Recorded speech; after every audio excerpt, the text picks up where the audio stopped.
Est-ce que c'est la fin de Paul Kagame? C'est la question que plusieurs m'ont posée. Pasteur, il nous apprend qu'il y a eu des troubles à Kigali, il y a eu de tentatives de coup d'État et tout. Bon, personnellement, je n'aime pas quand vous êtes en train de me suivre que vous puissiez rester dans ce qu'on appelle les rumeurs. Vous devez beaucoup plus rester dans les analyses, dans les critiques des informations.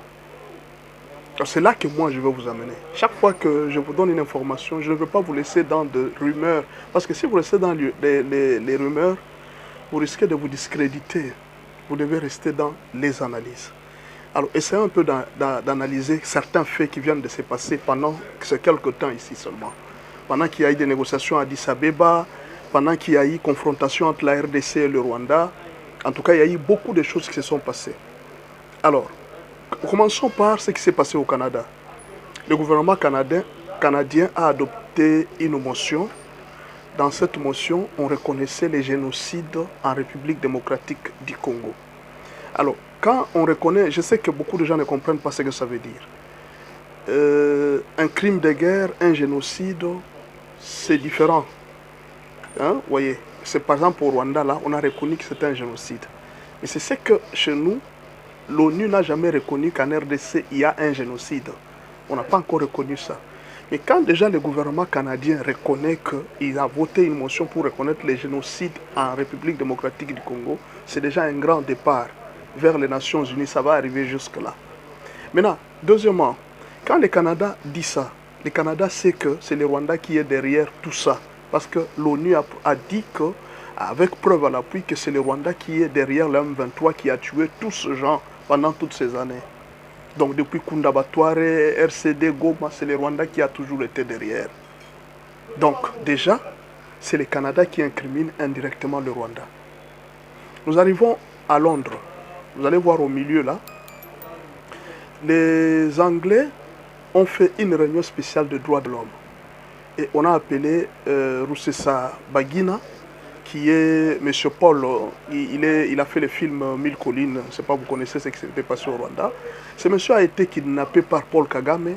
On l'avait trompé pour dire que non, tu es invité au Burundi par un pasteur. Et dans cette kidnappé par Paul Kagame, et puis ce monsieur a été torturé à Kigali. Vous voyez, ça c'est à Londres qu'on est en train de présenter ces faits. Et le monsieur est parti se défendre dans cette réunion-là au milieu que vous voyez là. Il s'est défendu, il a expliqué comment est-ce que Paul Kagame l'avait torturé. Et pourtant, rappelez-vous des relations qu'il y a entre Kagame. Le roi Charles s'était même déplacé jusqu'à Kigali pour voir là où on a mis comment on appelle encore ça, hein, les souvenirs du génocide rwandais. C'est-à-dire, Kagame a réussi à tromper le monde occidental de ce qu'on appelait génocide. Dans l'entretemps, lui aussi a profité pour faire son propre génocide. Et l'Occident avait fermé les yeux voyant tout ce qui s'est passé chez Kagame. Maintenant, dans les derniers événements, c'est comme si les Occidentaux ont ouvert les yeux. Le fait que Kagame a signé le protocole avec l'Union européenne, les Européens ne sont pas bêtes. Le protocole de Coltan, moi je pense que Kagame a été pris au piège. C'était une façon de lui dire que tu acceptes officiellement que c'est toi qui nous avais vendu le coltan. Donc, c'est comme si l'Union européenne s'est lavé les mains sur Kagame, parce que les Européens disent qu'ils savent que Kagame est vers la fin. Ils savent, même sur le plan sanitaire, même sur le plan de temps, ils savent que le temps ne court plus vers Kagame. Ils le savent. Déjà, vous avez vu ce qui est en train de se passer, et vous-même, vous pouvez faire l'analyse. Pourquoi ils peuvent signer un tel protocole? Non. Ce n'est pas, moi, personnellement, ça c'est mon analyse personnelle. Je ne crois pas que c'est un protocole pour les minéraux. C'est juste un protocole pour faire rouler Kagame, le faire accepter que tous les coltans de la RDC, c'est toi qui nous avais vendu. Et tu ne nous avais jamais dit que tu étais en train de voler ces coltans. C'était un coltan qui était sorti de tes propres terres. Vous comprenez maintenant? Et Kagame a dit que nous sommes en train de signer un protocole, pensant qu'il est en train de faire mal à la RDC, alors qu'on est en train de le prendre à son propre piège. C'est ce que moi je comprends. Bon, moi, chacun a son analyse, hein, chacun a sa façon de voir les choses, mais je pense que les Européens ne sont pas si bêtes pour signer avec Kagame, les connaissants vieillissants, ils signent avec lui. Ils savent que cette guerre-là ne va pas se terminer en faveur de Kagame, parce que la RDC est déterminée, la RDC n'est pas prête au dialogue comme il le pensait. Vous voyez un peu. Donc c'est un peu compliqué pour Kagame. En même temps, Vous allez voir que nous arrivons maintenant en RDC, il y a une autre chose qui vient de se passer. Vous allez comprendre que les choses commencent à bouger maintenant. Le M23 s'est divisé en deux. M23 pour les Congolais et M23 pour les Rwandais. Il y en a maintenant, vous allez là, dans la lettre qui est là, vous allez voir, c'est la création d'un nouveau M23. Les Congolais se sont trouvés que les Rwandais étaient en train de nous maltraiter au sein du M23. Les Rwandais, les Ougandais, tous les avantages. Quand il y avait l'argent qui venait, ce sont eux qui prenaient. Nous, on ne se retrouvait pas. Et on est en train de tuer nos propres frères dans notre propre terre. Et ils ont créé ce qu'on appelle M23 rénové. Maintenant, pendant qu'ils ont créé le M23 rénové, nous voulons apprendre qu'eux aussi commencent à se battre contre le M23 des Rwandais. Vous allez créer le M23 rénové pour continuer à combattre vos propres frères. C'est un peu flou, n'est-ce pas? Non, mais ce n'est pas que c'est flou. Ils ont compris que la guerre n'a plus d'avenir. La carrière de la guerre n'a plus d'avenir. Peut-être il y a des Congolais qui sont encore un peu pessimistes. Ils pensent que non, mais c'est rien. Non, la carrière de la guerre est presque terminée. Lisez le temps, vous allez voir. Alors, ils savent que là, nous devons nous préparer au cantonnement. Quand nous arrivons au cantonnement, on va choisir les Congolais. Les Rwandais vont rentrer chez eux. Déjà, des faciès, vous ne pouvez pas changer de faciès. Et les Congolais commencent à trouver une opportunité pour dire que non, mais papa, ici, nous pouvons négocier. Qu'est-ce qui va se passer? Nous n'allons pas nous retrouver avec ces gens. Parce qu'on risque de nous mettre tous dans le même sac. Et ces gens risquent de nous mettre de côté et ils vont sortir devant.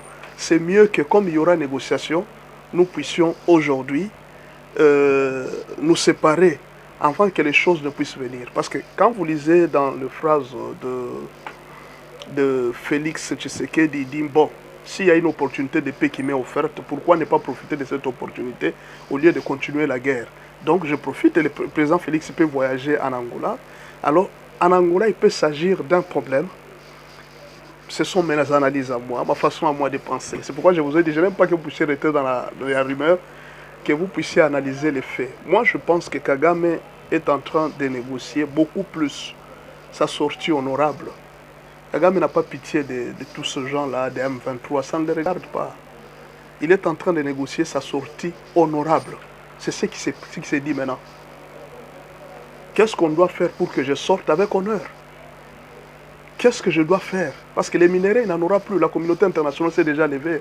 On lui a même dit, on lui a même montré que tu as mis un dispositif antimissile sol-air dans un pays voisin. Les rebelles ne peuvent pas avoir un tel dispositif. Les rebelles ne peuvent pas avoir des drones. Mais comment se fait-il que ces rebelles ont trouvé? Donc, il a prouvé que c'est toi qui es en train de soutenir tous ces rebelles. Et alors, il sera condamné des crimes de guerre.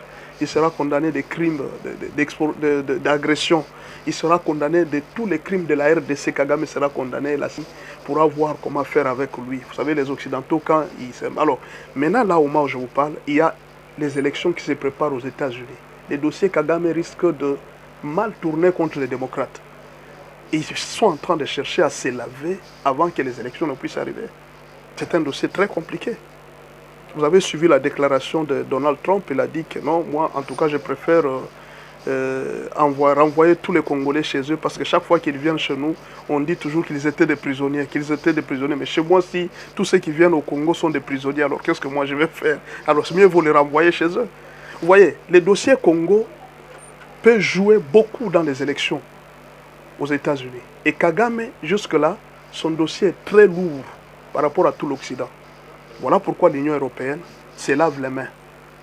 D'une manière ou d'une autre, nous nous lavons les mains, qu'il signe, qu'il reconnaisse que c'est lui qui nous avait vendu le minerai. C'est ça les protocoles. Peut-être Kagame a été trompé. Après moi, je pense que Kagame a été trompé. Il a pensé que c'est un accord. Quel accord? Ils ont déjà exploité les minerais pendant toutes ces années. Et c'est maintenant qu'ils vont te faire signer un accord. Non, mais il faut réfléchir quand même, non? Donc, le président Félix va... Peut-être que Kagame commence à chercher de plus en plus son secours auprès de Félix. On ne sait pas, les choses peuvent changer. On ne sait pas, les choses peuvent changer demain. En même temps, dans son pays, il y a effectivement une très grande tension. Donc, ce qui fait que les gens qui disent qu'il y a des troubles à Kigali, c'est possible, ils peuvent avoir raison. Mais moi, je peux juste en train de vous aider.